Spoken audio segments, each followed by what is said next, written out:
Udaipur railway station पर खड़ी train की एक रिजर्व बोगी में आग लग गई। राजस्थान के उदयपुर में कोविड वार्ड के लिए रिजर्व की गई एक ट्रेन में भीषण आग लग गई, जिसे दमकल विभाग के कर्मचारियों ने बुझाया। उत्तर प्रदेश के बरेली में एक निजी स्कूल पर बच्चों को बंधक बनाने के आरोप में प्रिंसिपल और 2 टीचर्स के खिलाफ केस दर्ज कर लिया। मध्य प्रदेश में ओबीसी आरक्षण के मुद्दे पर मुख्यमंत्री शिवराज सिंह चौहान ने बीजेपी अध्यक्ष जेपी नड्डा से उनके आवास पर मुलाकात की। ओडिशा के भुवनेश्वर रेलवे स्टेशन पर 2 महिलाएं चलती ट्रेन से उतरते वक्त गिर गईं, जिन्हें वहां तैनात रेलवे पुलिस के जवान ने बचा लिया। इस बीच जमीन के अंदर छिपी चीजों की खोज करने वाली पोलैंड की संस्था सिलेसियन ब्रिज फाउंडेशन ने दावा किया कि उसने हिटलर के गुप्त खजाने का पता लगा लिया। ऐसा कहा जाता है कि दूसरे विश्व युद्ध के दौरान हिटलर के आदेश के बाद वहां के एक आलीशान महल में 10 टन सोना छिपा दिया गया था, जिसे ढूंढने का जिम्मा सिलेसियन ब्रिज फाउंडेशन नाम की संस्था ने लिया था। और इजाजत मिलते ही उसने पोलैंड के उस महल के अंदर खुदाई शुरू की, जहां उम्मीद है कि हिटलर का गुप्त खजाना छिपा है। इस दौरान खोज करने वाले लोगों को एक लोहे का बर्तन मिला। दावा है कि इस लोहे के बर्तन में दूसरे विश्व युद्ध के दौरान लूटा गया खजाना हो सकता है। ये बर्तन जमीन से 10 फीट नीचे है। इसकी लंबाई करीब 5 फीट है। बताया गया कि जिस महल के अंदर पिछले साल से खुदाई हो रही है, उसे दूसरे विश्व युद्ध के दौरान हिटलर की सेना ने इस्तेमाल किया था। इतना ही नहीं, दावा तो यह भी है कि खुदाई में बेशकीमती सामान के साथ हिटलर का 10 टन सोना भी मिल सकता है। उधर मार्च के महीने में रूस की मिसाइलों का कहर झेलने वाले होरेंका गांव में न्यूज 18 की टीम पहुंची तो वहां बर्बादी के निशान साफ नजर आए। आरोप है कि वहां रूस की सेना ने मिसाइलों की झड़ी लगा दी थी, जिसकी जद में आए मकान रहने लायक तक नहीं बचे थे। किसी की खिड़कियां टूट गईं, कहीं कांच चकनाचूर हो गए, तो कहीं बिल्डिंग की शक्ल ही बिगड़ गई, जिसके बाद लोग सड़कों पर रहने के लिए मजबूर हो गए। यहां तक कि उन लोगों ने वहीं खाना बनाना तक शुरू कर दिया था। ये सड़क पे ही अपना ठिकाना बना लिया था। 2-3 दिन वो यहाँ पर रहे थे। आशियाने का उजड़ना और लगातार होते मिसाइल हमलों ने वहां लोगों का जीना मुहाल कर दिया, जिसके बाद उन लोगों ने बचा हुआ सामान उठाया और सड़क पर डेरा जमा लिया। वहां से आई तस्वीरों में कुछ बिस्तर नजर आए तो कहीं बर्तन पड़े दिखाई दिए। कुछ ने रेफ्रिजरेटर की ग्रिल पर खाना बनाया तो किसी ने कार के टायर को टेबल की तरह इस्तेमाल किया। घर तो घर, रूस ने बाहर रखे सामान तक को नहीं बख्शा। हालांकि वहां फंसे लोगों को 2-3 दिन बाद निकाल लिया गया, लेकिन करीब 2 महीने बाद भी इलाके की सूरत जस की तस नजर आई। उधर यूक्रेन युद्ध के बीच नेटो देशों की सेनाओं ने अलग अलग मोर्चों पर जमकर अभ्यास किया, जिसकी कुछ तस्वीरें भी सामने आई, जिसमें कई टैंक एक मैदान में दौड़ते दिखाई दिए। वहीं उन पर सवार सैनिक हमले की तैयारी करते नजर आए। सबसे पहले टैंक को टारगेट की तरफ घुमाया गया और फिर एक साथ कई राउंड गोले दागे गए, जिसके बाद गोलाबारी की आवाज पूरे इलाके में गूंज उठी। यही नहीं, नेटो देशों के जवान तोप चलाने की भी ट्रेनिंग लेते दिखाई दिए। जो तस्वीरें वहां से सामने आई, उनमें कई सैनिक तोप में गोले लोड करते नजर आए। वहीं जैसे ही तैयारी पूरी हुई, उन्होंने टारगेट पर ताबड़तोड़ हमले किए। जबकि जहां पर यह युद्धाभ्यास चल रहा था, वहां से कुछ दूर सैनिक भी दिखाई दिए, जो पूरे ऑपरेशन पर दूरबीन से नजर बनाए हुए थे। बताया गया कि इस युद्धाभ्यास में नेटो देशों के सैनिकों ने जर्मनी से आई तोपों को चलाना सीखा।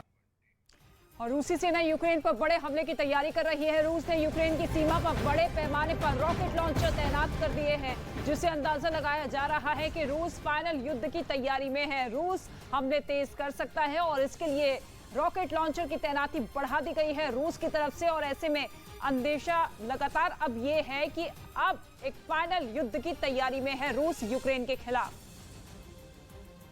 रूसी सेना ने मल्टी बैरल रॉकेट लॉन्चर स्मर्च से हमले कर यूक्रेन को भारी नुकसान पहुंचाने का दावा किया। सबूत के तौर पर उसने एक वीडियो भी जारी किया, जिसमें सड़क पर कुछ टैंक और बख्तरबंद गाड़ियां खड़ी नजर आईं। सब कुछ ठीक चल रहा था, लेकिन तभी एक साथ बमों की ऐसी बारिश हुई कि पूरा इलाका थर्रा उठा। रूस ने दावा किया कि उसने अपने मल्टी बैरल रॉकेट लॉन्चर स्मर्च का इस्तेमाल कर यूक्रेन की सेना को काफी नुकसान पहुंचाया। सामने आई तस्वीरों में दिखा कि कैसे एक साथ करीब 72 धमाके हुए, लेकिन जैसे ही रॉकेट एक सटीक निशाने पर गिरा, जोरदार विस्फोट के साथ तेज रोशनी निकली और ऐसा लगा मानो जमीन पर ज्वालामुखी फूटा हो।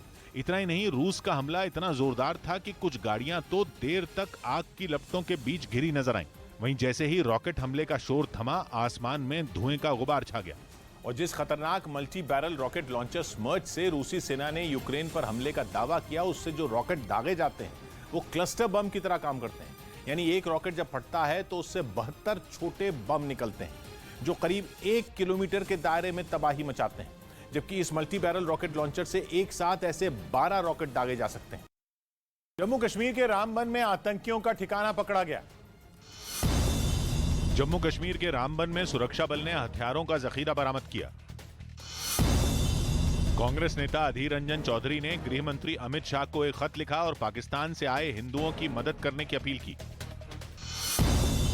यूपी के उन्नाव में एक कार ने कुछ लोगों को टक्कर मार दी, जिससे एक सब्जी बेचने वाले आदमी की मौत हो गई।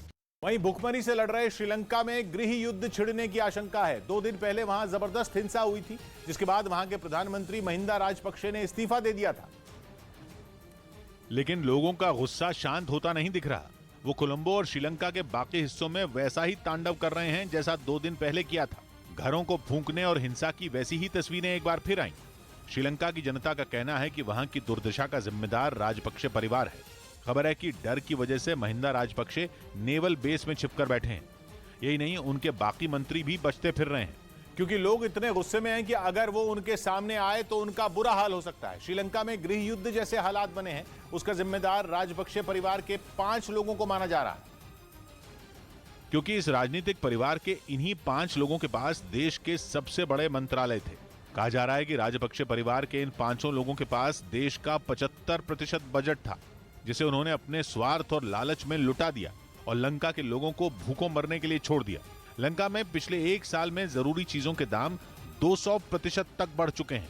यही नहीं, श्रीलंका पर इस समय 31,000 करोड़ रुपए का कर्ज है, जिसमें एक बड़ा हिस्सा चीन का है, जो श्रीलंका को अपना आर्थिक गुलाम बनाने के चक्कर में है। राजपक्षे परिवार जब चीन की श्रीलंका में एंट्री करवा रहा था, लोग तब भी गुस्से में थे और बढ़ते बढ़ते ये गुस्सा 7वें आसमान पर पहुंच चुका है। लोग ना महिंदा राजपक्षे को बख्शने के मूड में हैं और ना गोटाबाया राजपक्षे को, या यूं कहें कि उनके निशाने पर यह पूरा परिवार ही है जो अपने ही देश में मारा मारा फिर रहा है। रूस लगातार यूक्रेन पर हमले तेज करता हुआ दिखाई दे रहा है। यूक्रेन के शहर दर शहर बर्बाद हो रहे हैं। रूस के रक्षा मंत्रालय ने इस बीच बड़ा दावा किया है। रूस का यह कहना है कि उसके Su-35S विमानों ने यूक्रेन के रक्षा तंत्र को पूरी तरीके से तबाह कर दिया है। यूक्रेन के रक्षा तंत्र को नष्ट करने का यह बड़ा दावा रूस के रक्षा मंत्रालय की तरफ से।